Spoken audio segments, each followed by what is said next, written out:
Hello guys, कैसे हैं आप सब। आई होप आप सब अच्छे होंगे और अपनी तैयारी अच्छे से कर रहे होंगे। दोस्तों, जीएस रिवीजन क्लास का अगला क्रम बरकरार रखते हुए हम जो है अगली क्लास आपको करा रहे हैं, जिसमें साइंस की क्लास है। और जितना भी कंटेंट हम आपको करा रहे हैं यह सभी एग्ज़ाम के प्रीवियस पेपर को देखते हुए तैयार किया गया है और काफ़ी महत्वपूर्ण है, तो इसको स्किप ना करें और एंड तक ज़रूर देखें। मैं शुरू करता हूँ। पहला पॉइंट है, जल के अंदर वायु के बुलबुले किस भांति व्यवहार करते हैं। जल के अंदर जो वायु के बुलबुले होते हैं, रंगीन बुलबुले, वह अवतल लेंस के भांति व्यवहार करते हैं। ठीक। अवतल लेंस क्या है? अवतल लेंस, यह लेंस बीच में पतला होता है और किनारों पर उठा हुआ होता है। अवतल लेंस की भांति ही व्यवहार करते हैं जल के अंदर वायु के बुलबुले। अवतल लेंस का प्रयोग कब किया जाता है? अवतल लेंस का प्रयोग किया जाता है आपका निकट दृष्टि दोष में। निकट दृष्टि दोष को ही बोलते हैं मायोपिया। इसमें क्या होता है, इसमें दूर की वस्तुएं न दिखाई देती हैं और इसके निवारण हेतु ही प्रयोग किया जाता है अवतल लेंस। तो दोस्तों, यहाँ पे हम यह भी जान लेते हैं कि अवतल दर्पण के बारे में। अवतल लेंस हमने जान लिया कि इसमें जो है लेंस बीच में पतला होता है और किनारों पर उठा हुआ होता है, यानी कि मोटा, और इसका प्रयोग निकट दृष्टि दोष में किया जाता है। लेकिन अवतल दर्पण जो है, अवतल दर्पण का प्रयोग किया जाता है आपका दाढ़ी बनाने वाले शीशे के प्रयोग में। यानी कि जो हम शेविंग करते हैं, दाढ़ी बनाते हैं, जो शीशा होता है वह होता है अवतल दर्पण। ठीक है गाइस। नेक्स्ट पॉइंट है दोस्तों, टेलीविज़न के दूरस्थ नियंत्रण यानी कि रिमोट कंट्रोल हेतु किन तरंगों का प्रयोग किया जाता है। टेलीविज़न हुआ या डिश हुई या कोई भी ऐसा माध्यम जिसे हम रिमोट कंट्रोल के माध्यम से प्रयोग किया, मतलब नियंत्रण में लाते हैं, तो उसमें अवरक्त तरंगों का प्रयोग किया जाता है। टेलीविज़न में दूरस्थ नियंत्रण यानी कि रिमोट कंट्रोल हेतु जो तरंगों का प्रयोग किया जाता है तो उसमें होती हैं आपकी अवरक्त तरंगे।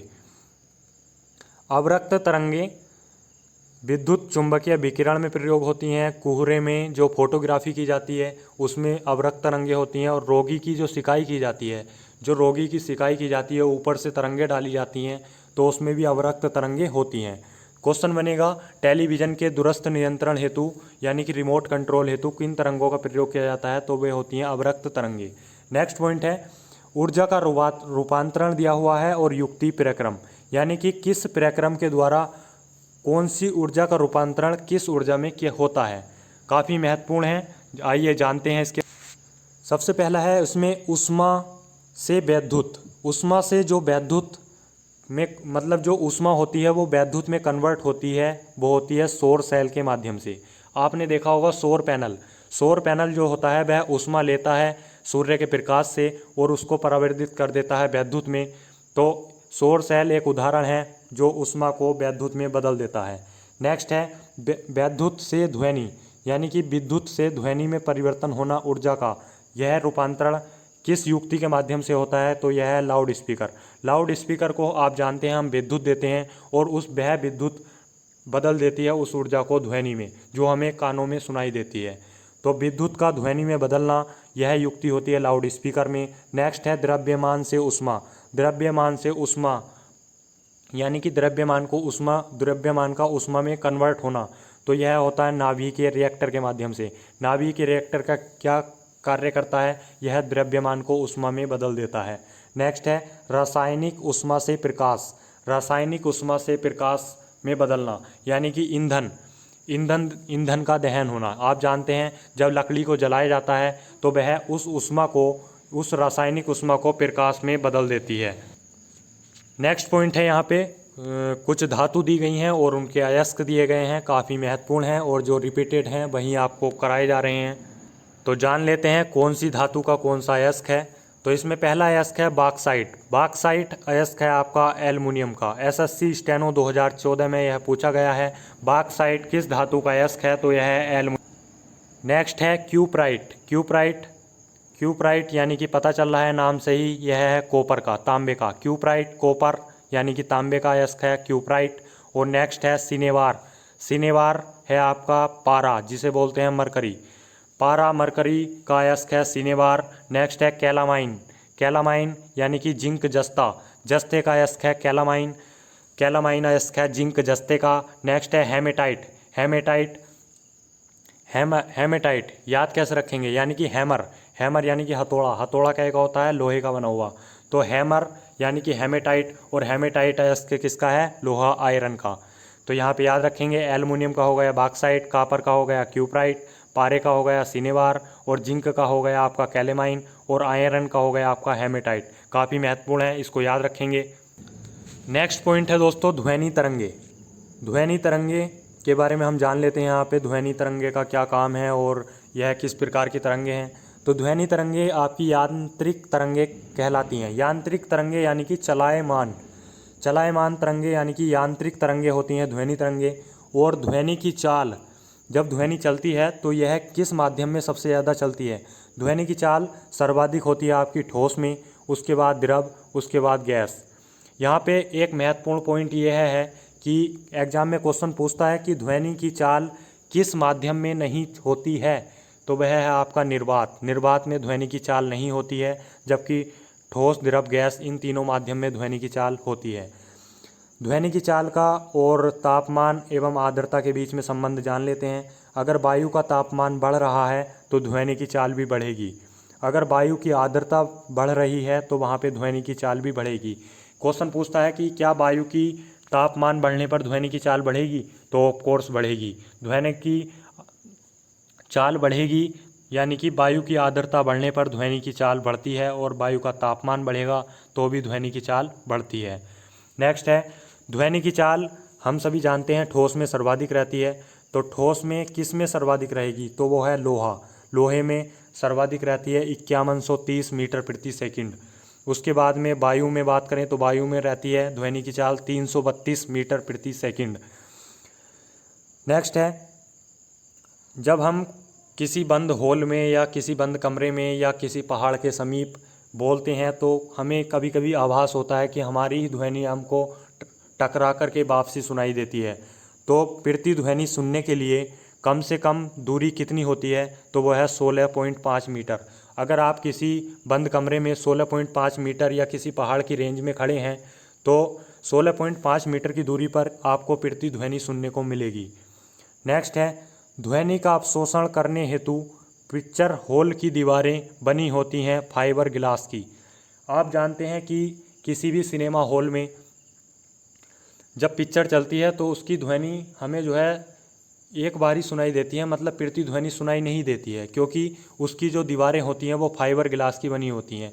आप किसी बंद कमरे में चले जाइए और बात करिए तो आपकी ध्वनि गूंज जाएगी, यानी कि प्रतिध्वनि सुनाई देगी, गूंजेगी आवाज़।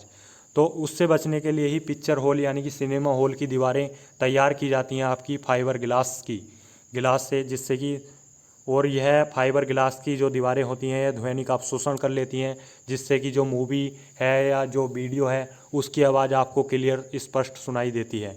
नेक्स्ट है ध्वनि की तीव्रता को मापने का मात्रक है।